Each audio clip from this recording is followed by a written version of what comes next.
samasta sukino bhavantu. Om Shanti Shanti Shanti. May all beings everywhere be happy and free. So this morning, I'm going to talk a little bit about who are you without your story. All of us have a story. Okay? You sitting right here, and I have to ask you, who are you? What are you going to tell me? A story. Is it not? What story? Your story of your life. You're going to first tell me your name, and then you're going to tell me maybe your work, your position, and then we go down, from where you come from, where you were raised, what school you were. So we have this whole story that we are running in our minds. That's part of our programming, experiences that we have that gave us an identity. Parents, teachers, religious people that influenced us, telling us directly, indirectly, who we are and what our place is. And we form a whole story about it. And this story becomes me. And I think I'm the story. Is it not? So ask anybody, who are you? They will tell you their story. But what are we beyond the story? That's where I want to get this morning to, because we are so connected to what we remember. You see, the story is what you remember. The story is not right now. So if we take myself and I bump my head, and I get a little bit of, what do you call it? Amnesia. That's the right word. I almost said insomnia, but that's just not sleeping. Okay? Maybe I get both. That's terrible. Say I get amnesia. I forget who I am. So I don't exist anymore. Or is it the story that disappeared? And that's the thing that we need to realize. We connect so much to the story that the story becomes this thing that I live every day. And I can't get free from my story. And a lot of people's negative experiences life and their negativity and all those things and, feeling drained, all those things come from their story and not from who they are. And as soon as we can separate ourselves from our story, we make progress. We can make life better. Is it not? So we have to realize we are not the story. I'm more than the story. If the story is deleted, I'm still here. No, if you're going to change your name, does it change who you are? Think on that. Where I come from, we as South Africans, tradition of giving names, of the grandfather to the children. Okay, both my sons as, because that was how I was raised, as the grandfather's names. Because they believe it's handing on something. The name is very important. And if you remember, in certain families, the name is so important. If you got the right name, you have the inheritance. If you didn't have the name, you had nothing. My mom told me a lot of stories. She had one of the aunts that was very rich. Her name, so the aunt, they were 8 children. Okay? 1 son, 7 daughters. Terrible. Poor uncle. He was raised by his sisters. Okay? She had the name of this aunt. The aunt holidays bought a ticket so that she can come and visit because it's her name. The rest, nothing. She got money for her birthday. The rest, nothing. Wrong name. People can connect so much to a name and we don't realize it, but how connected are you to your name? Is the name is what you make? We were programmed in this way. Your name is everything. You have to have your name outside because your name is representing all the beautiful things. And if you have a bad name, You know the connection of bad name. Then you're out. Once you get a bad name, you can never return. Okay? Until you go, to Binnelandse Sake, Home Affairs, and you ask them there, give some money, change the name. And what do you find? The guys that change their name because of bad name will get a bad name again. But the name is not the thing. We have to realize it. We are beyond the name. You are more than your name. Is it good? So that's what we identify so much. The story that I tell of I'm a name. I have certain things that is me because certain things happen to me in my life. Certain trauma happened, certain good things happen, and I connect so much with that story that I can't see myself without that story. And that is where all depression, all suffering comes from for most people. Connecting so much with that story that I can't see myself without it. So here's the challenge, is to get rid of that story in a certain sense. We acknowledge, yeah, it's story, but it's not the present moment right now, is it not? Is your previous experiences sitting here with you? And it happened. Is the traffic guy that skipped the robot sitting next to you? I hope not. Okay. Is the teacher that told you you will never go to university sitting here? No. But it's indirect here because of programming, but not physically. But because of programming, we hang so much onto it that we lose the now, and we're not fully living in the now. We are just living and experiencing the now through the filters of the past. And then we hope for better experience. You know the old story that I always tell? Somebody goes right up to Springbok and goes there to the small cafe because he knows everybody knows this guy because it's almost the only cafe there. Okay, so stop asking, hey, sorry, sir, I just want to find out the people that live here, are they good? Is it good, nice people? And the guy says, where do you come from? No, from Centurion. So how's the people in Centurion? Oh, they're all snobs. Oh, it's terrible people. It says, yeah, you will find nothing different. All the same here as well. Because that's how it is it not? If we go with our mindset, wherever we go, if we don't leave the mindset, we will have the same experience.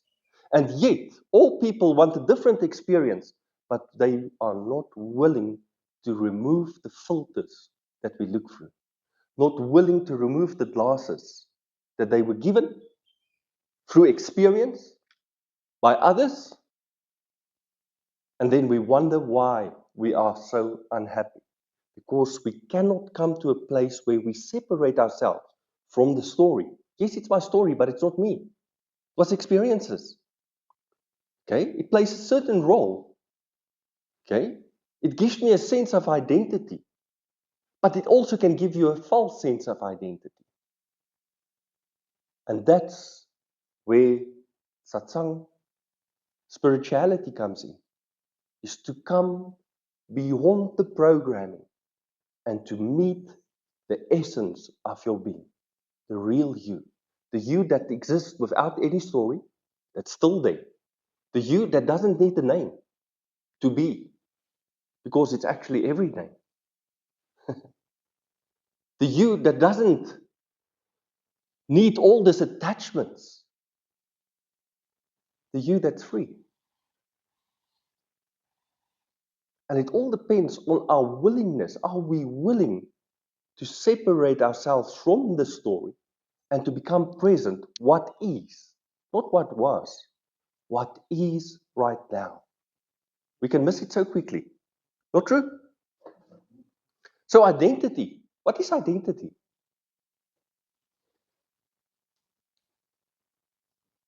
Now everyone's like, you tell us, Gerhard. Identity is what we think we are, is it not? Some people think their trauma is their identity. I'm a victim of this. They will always start with their problem. You won't believe this happened to me. This is me. Is it not? So identity is all this programming that we take and we make it ourselves. And the identity that we need to realize it's memory repeating itself. That's actually identity. It's memory repeating itself. So all that happens, all the things repeating itself, and we think that is us. The story. So my motivation for this morning is we have to get rid of the story. We can't continue. Yes, you can realize your story, but you have to make also a separation from that story. Otherwise, you are the victim of your story. Is it not? Once you're a victim of your story, you're actually a victim of programming. You are a victim of memory.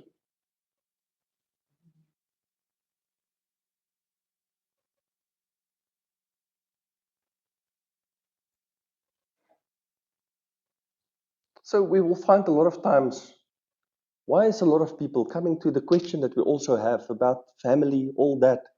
Fear plays a big role in that, is it not? That's why there's conflict when you move away from certain structures, certain beliefs. There's a little bit of conflict because of fear. Fear that's behind it. Is it not? What makes us hang on to our story as well? Also fear. We are so afraid of losing identity because who am I going to be without my story? There's programmed into us a need to have a story from young. So tell me, who's your dad? You know, have you been raised like everybody wants to know where you come from?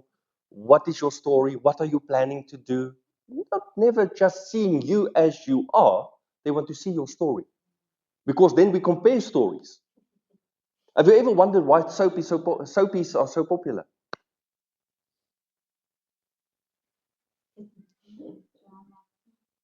Drama?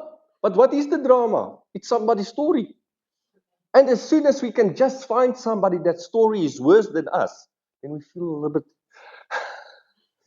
better about ourselves, is it not? At least my life is like this, but sure. You get that other people. You see how we hang on to stories. And we try to justify our story. Well, we actually have to learn to let go of your story. Because if we let go of the story, you are more present. Because the story comes from the past. You are more present if you leave the story. Then you're more aware of what's happening right now. And then I can learn to perceive the now without the glasses of the past. I can see it clearer in a different way, not manipulated by belief system, programming of my story that I try to defend. Do you realize we defend a lot of stories the whole time? Most fights is a story that we try to defend. It's not. Anger is also a story that we try to defend. Just think about it. If a car drives over a red robot and you sit and you were supposed to drive, and there comes this anger. Why are you getting angry? You will find you're not really angry at that guy. You are angry because the story says, okay, that you were important right now. And this guy doesn't want to play in the story. So he upsets your story. And now we're angry. We try to defend the story. And so many other things. In relationships, we try to defend the story. So if we can allow the story to take the back step, yes, it has certain value in certain things, but when it comes to experiencing life, try to separate yourself from the story to experience it raw, new, without that old things telling you what it must be and who you must be. Good? Okay, let's take a nice deep breath in. Clearing it out. Shake that legs. If you can just move it in front of you.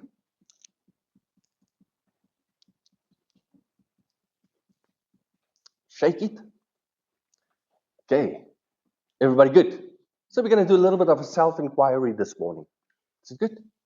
So I want you just to sit up nice and tall, lengthen your spine, take a nice deep breath in, clearing it out. Nice deep breath in again, clearing it out. One more, and I want you to close your eyes if it's not closed already. Just relax the shoulders, relax the arms, relax the wrists, the knees, the ankles. And first, I want you just to become aware of the noises on the outside, listening to nature, the traffic, whatever you may hear.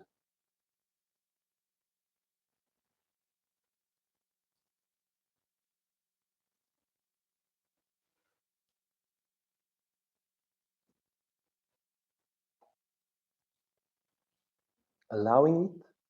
You don't try to resist it. We give it its space.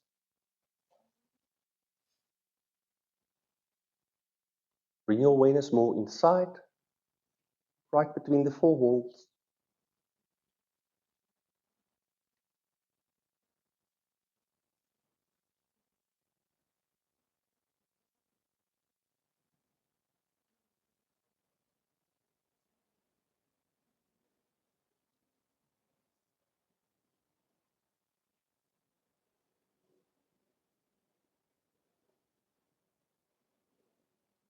I want you to move your awareness to your breath, feeling the inhale and the exhale, without control, without judgment, allowing it.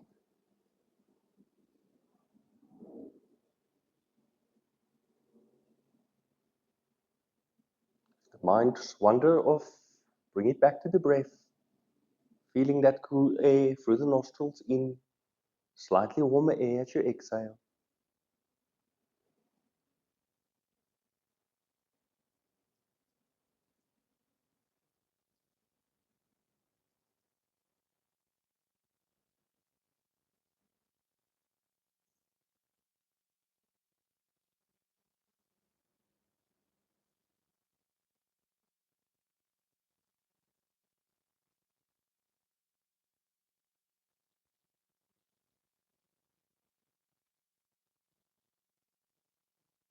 I want you to bring your awareness right to your heart center, becoming aware of that spaciousness. Some will say emptiness, right in the heart center. Becoming aware of that loving awareness that you are.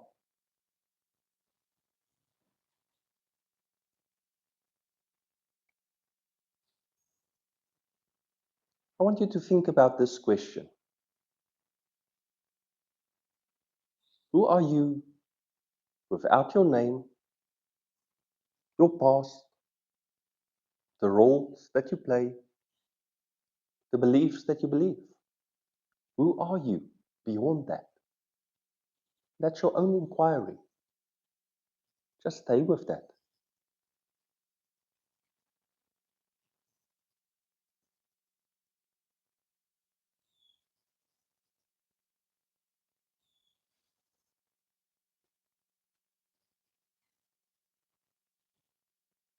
Who are you?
Take a nice deep breath in, clearing it out.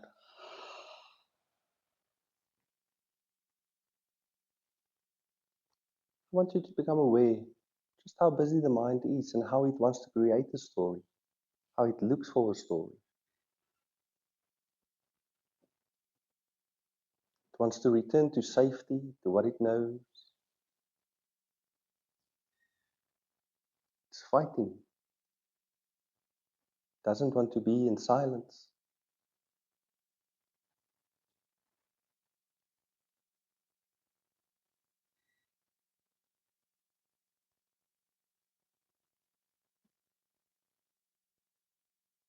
It's fighting to bring you to your story.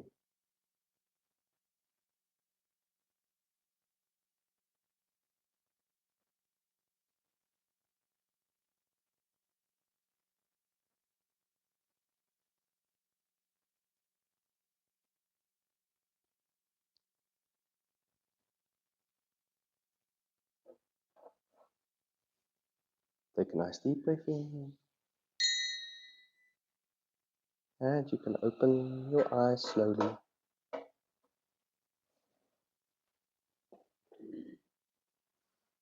Did you struggle to be without a story?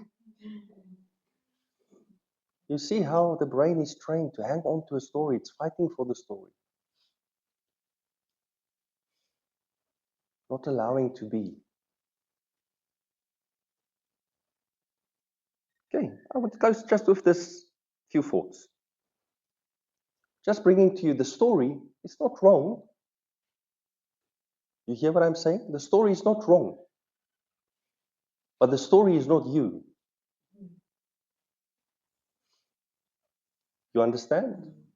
The story is not wrong. But as soon as I'm saying I am the story, that's where your problem comes in. The story is also incomplete. And sometimes we are living thinking this is it. This is my story. The story is not complete. It's not you and it's not completed already.